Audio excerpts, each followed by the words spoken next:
thank you all for being here. Thank you to IAS for bringing me here this week. It's been very enjoyable, so thank you very much. I figured I would sort of present my work through the years. So some of you we had that chat a few days ago. Partly to tell you who I am, what I do, the sort of question I'm asking and I'm trying to answer. Partly because I've always been interested in the sort of sociology of knowledge, politics of knowledge, sort of production of knowledge. So talking through where I've been, what I'm doing, what I'm trying to do. It's also telling you a little bit, not only about myself, but how I approach research and politics. And because I'm obviously a political scientist by training, so my PhD is in political science, international relations. So I'm going to start with that sort of biographical sort of a history in terms of my research expertise, and then I'll go into a bit more detail of the recent stuff I've been working on climate change and security, notably through what I've been up to with NATO. As Duncan has mentioned, I've been involved with this sort of NATO STO work. STO is a science technology organization, so the sort of scientific community within NATO. And so I can talk a little bit about that to my own experience and what that means to research through that. Okay, so to go back and be very quickly, though I won't expend too much on my history, but still to tell you how I also transitioned into climate change, because I think it's sort of revealing in some sense about the fields of research I'm involved in. So I started I have almost 20 years of work, so if I count all my PhD years as well, working on West African conflicts. And my PhD thesis was on French military and security policy in Africa. It's in its colonies. So I've always described my work there as working on the line or the international politics of conflict in Africa. Mostly interested in West Africa, or my case studies were there from 2011 until 2022 approximately. I worked on the Mali and the crisis in the Sahel, so always exploring that sort of international politics on the line between conflict dynamics and international interventions or international politics, trying to manage those conflicts. And on that line in particular, in the Sahel context, there was a lot going on at the intersection of UN peacekeeping and the sort of counterterrorism perspective and practices that were going on there, led by the French. And so that sort of contradiction in terms of what it meant to wage war against terrorists versus the UN peacekeeping side of things, which is, in theory anyway, supposed to be impartial in helping to bring peace, consolidate peace, and so on. I'm telling you this because back in 2017-18, I started noticing the rise of a narrative in that space on climate change and security, and how climate change was supposedly a factor that was exacerbating conflict dynamics, civil war, the rise of extremist groups, terrorist groups, and so on and so forth.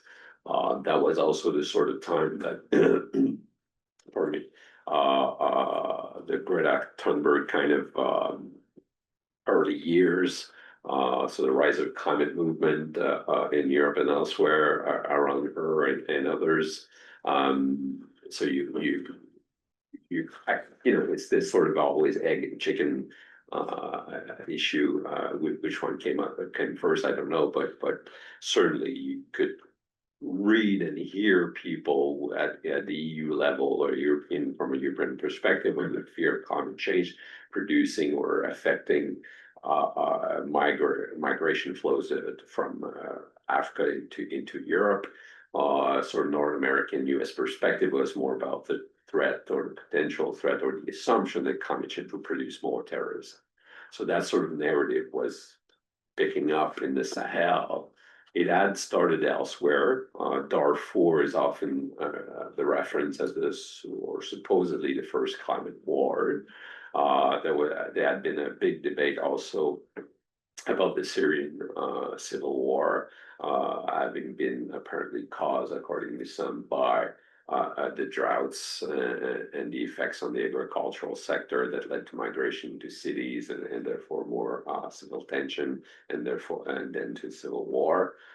There had been a lot of debates around that particular case, and then the Sahel started becoming another sort of climate conflict hotspot, if you will. And so around that time, I just decided very, very clearly in my mind, I had to shift my research interests and work more closely on climate change and security. And this first set of questions I had, and I've written a few articles on this, is how does climate change affect and transform the practices of that space of security development and humanitarian action? So what does that mean for UN peacekeeping, counterterrorism, what that means for development, what that means for humanitarian action?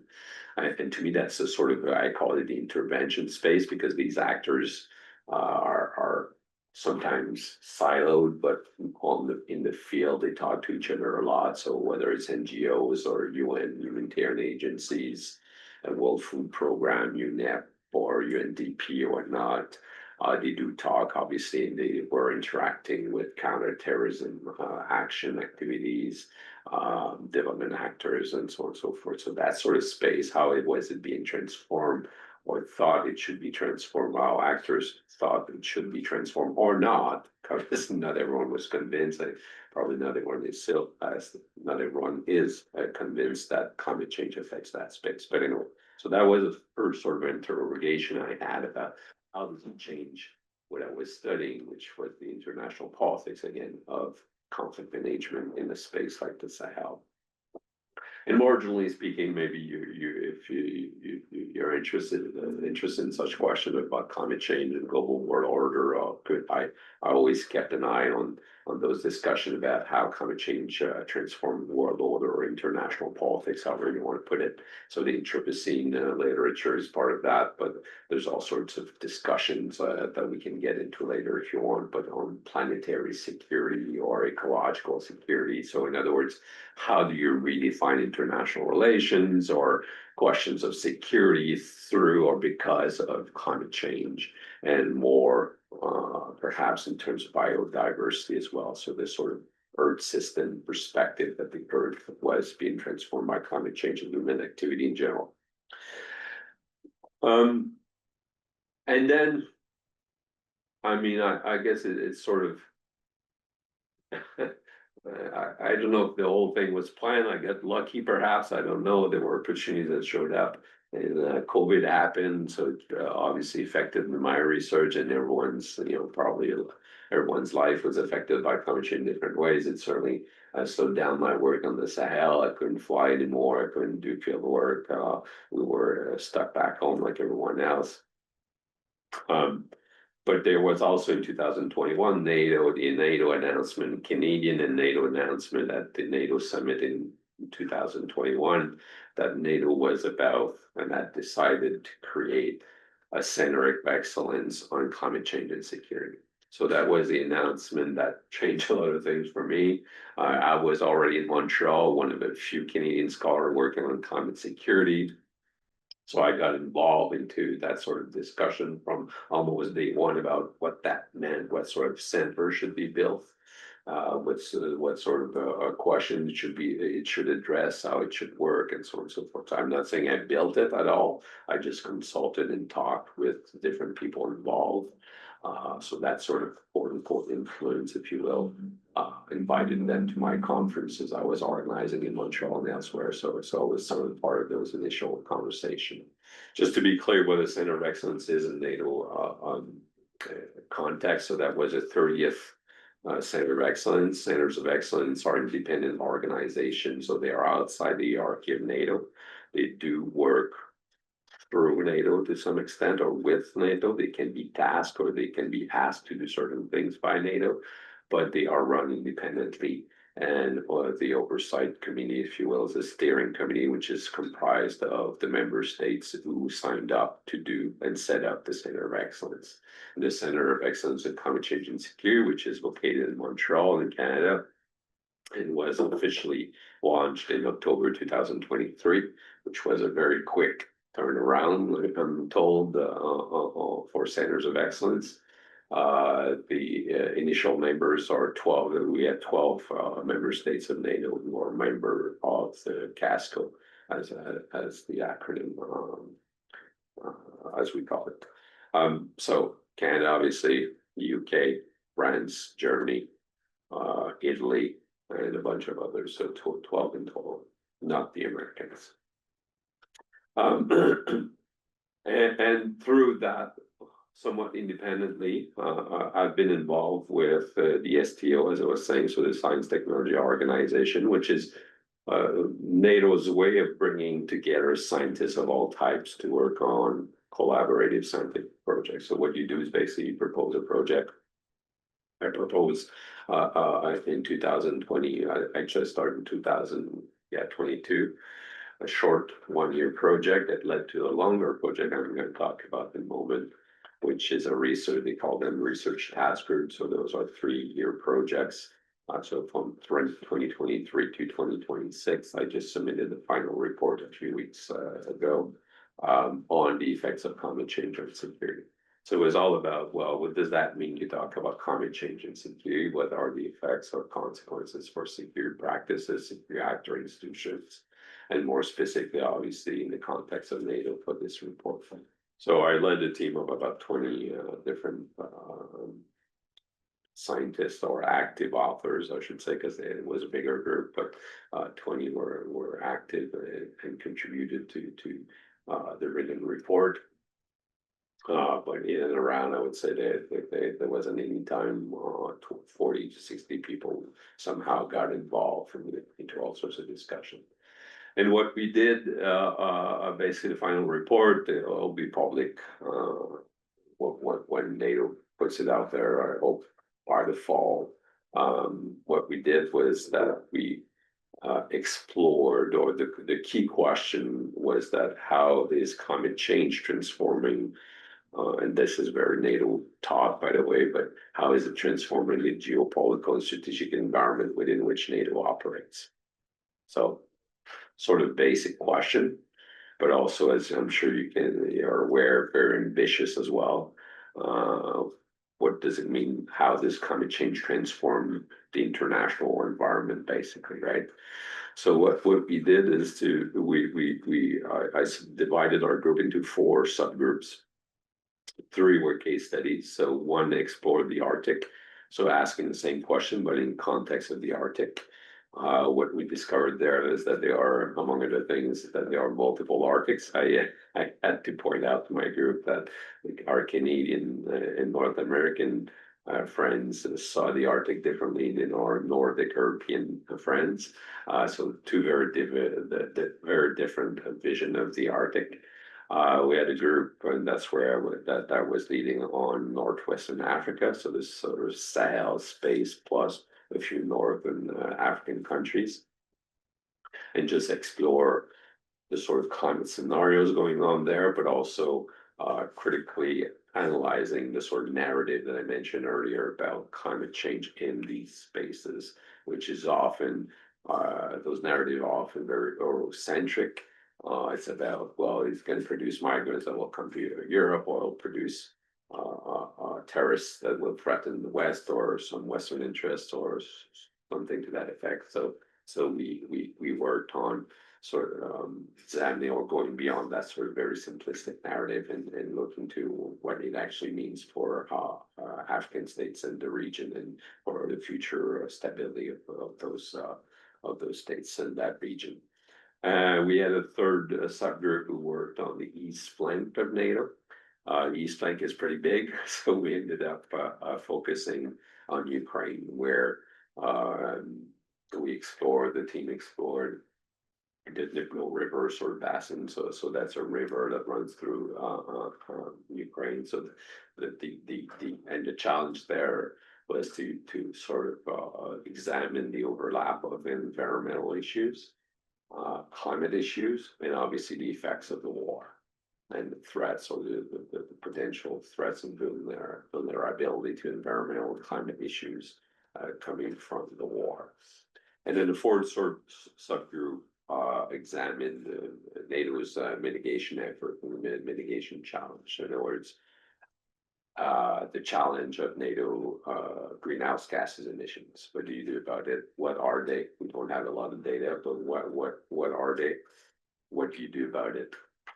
What does it mean in terms of vulnerability, military effectiveness, political sensibility about the issue per se as well, because there's no, we can get into detail later on, but certainly there's no consensus within NATO about what climate change is or means for the alliance, and that's sort of why this sort of work is being promoted right now and supported by NATO.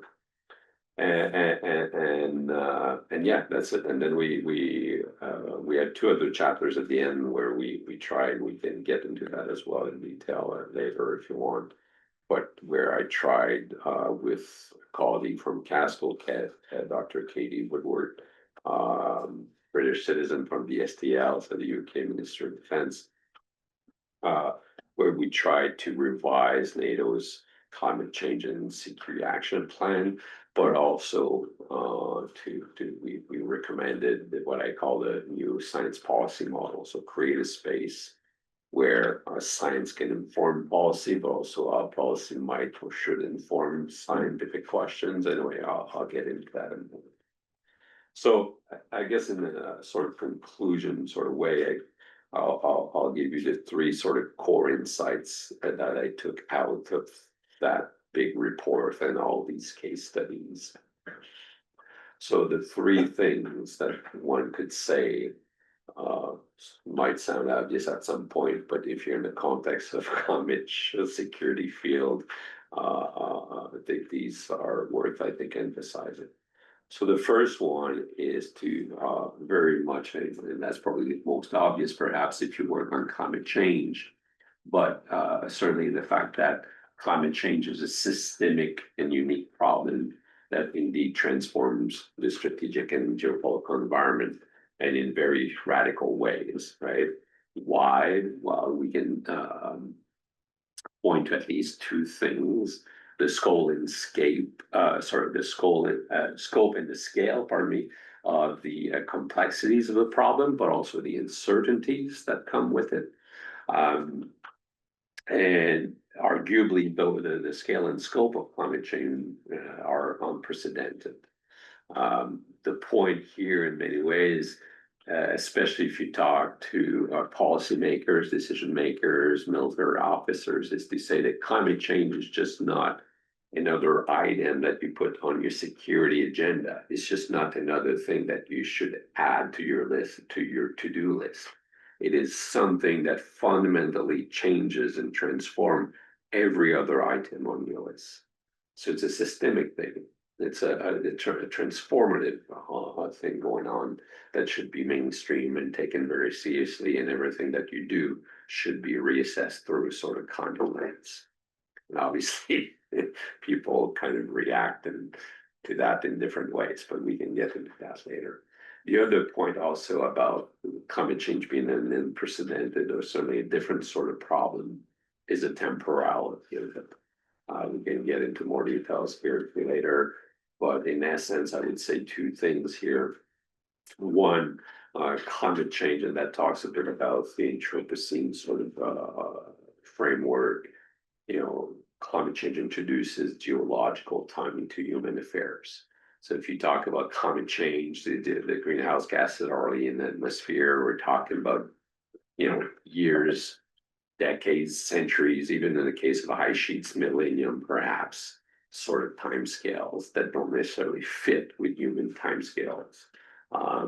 So what are the implications of that? There's a time lag, and for instance, that me and Duncan have talked about on several occasions this past week between the causes and the effect of climate change.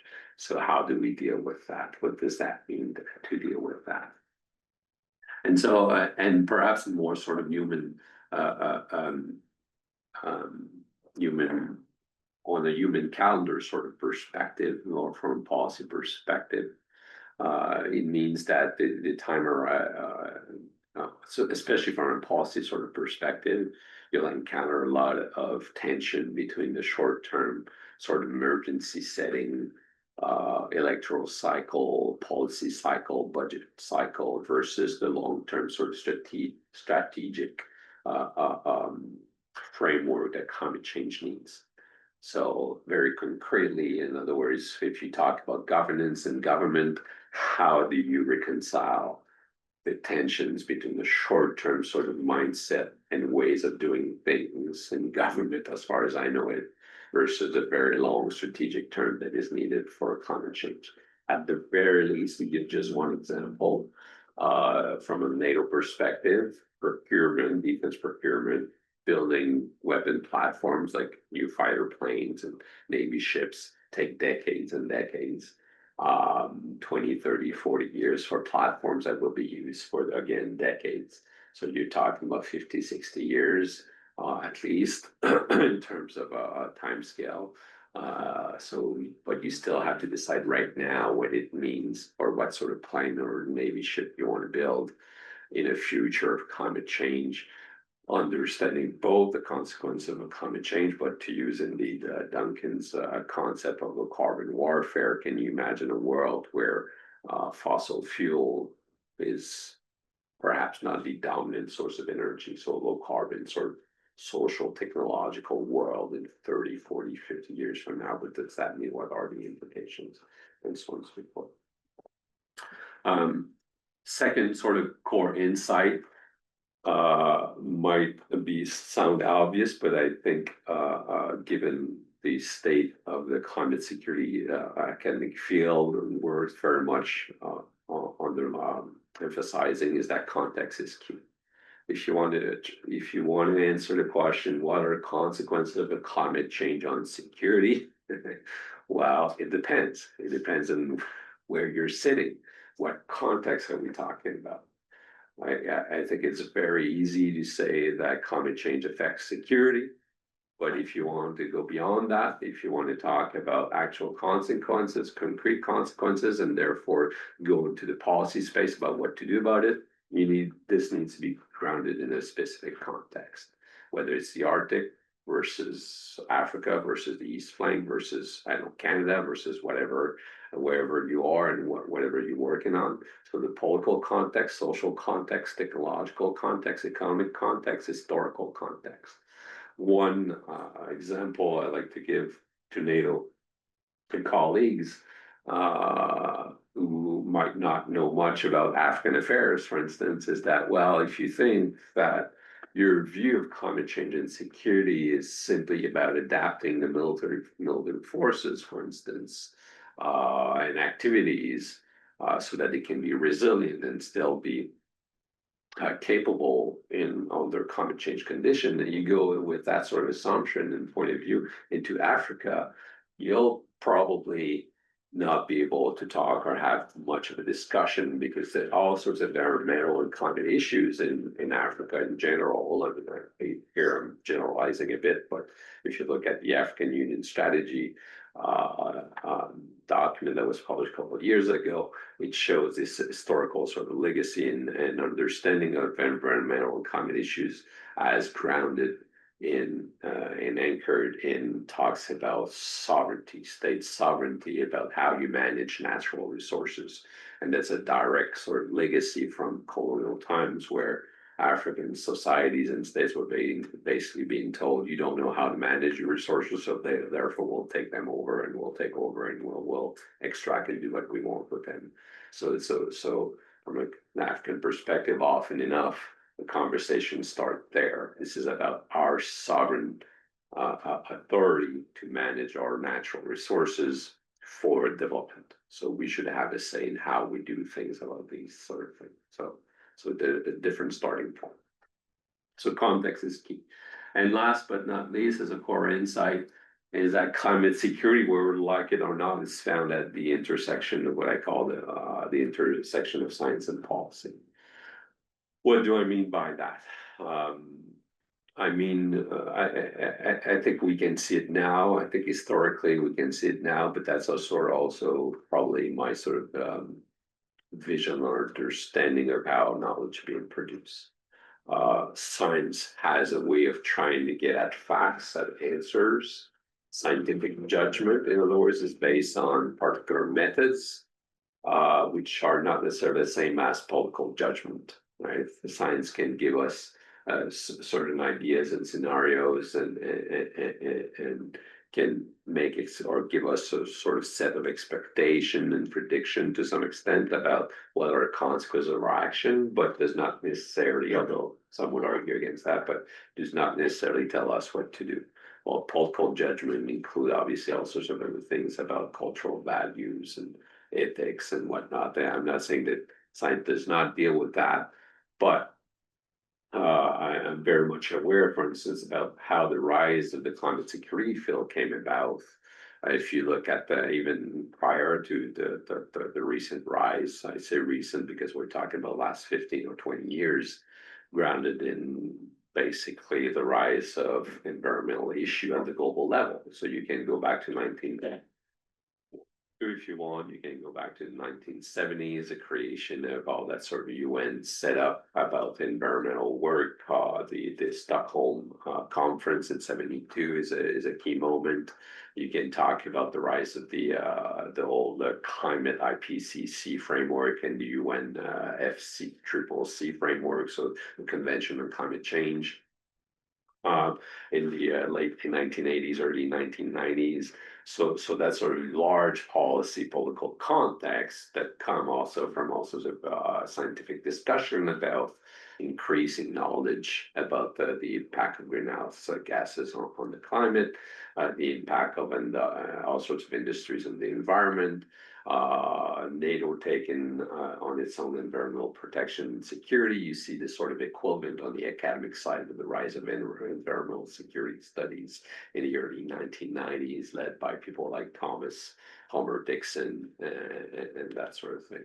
And in the early 2000s, you see this sort of same thing where the line between policy world and politics and the scholarly world is sort of not that obvious. We sometimes think it is very straightforward, but I would say it was not, especially if you look at the period 2007, 8, and 9, where you'll have people like Sherry Goodman and the CNE Corporation who will produce report and talk about climate change as a threat multiplier. So that raises the sort of awareness coming from the policy world. At the same time now, academics seem to take climate change a bit more seriously, but there was already a sort of setup that was built or momentum there, or there were already resources in environmental security that came from academia that I think influence how academia started talking about climate change and security. Can go into more details here, but anyway, my point being that there are historical roots that show that these questions are always sort of the intersection of scientific and political judgment. But I say that in terms of the future, what we or should be doing about climate change and its consequences for our world order or security or NATO should also necessarily be found at this intersection. So the issue become very much about how do you create a space where you can have a discussion that involves both scientific sort of claim and judgment and political policy claims and judgment about what to do next. Because in most cases, this is pretty sort of a linear sort of a conversation or a relationship where you'll have you usually have the analogy of the pipeline or the analogy of bridging the gap and building a bridge between the two.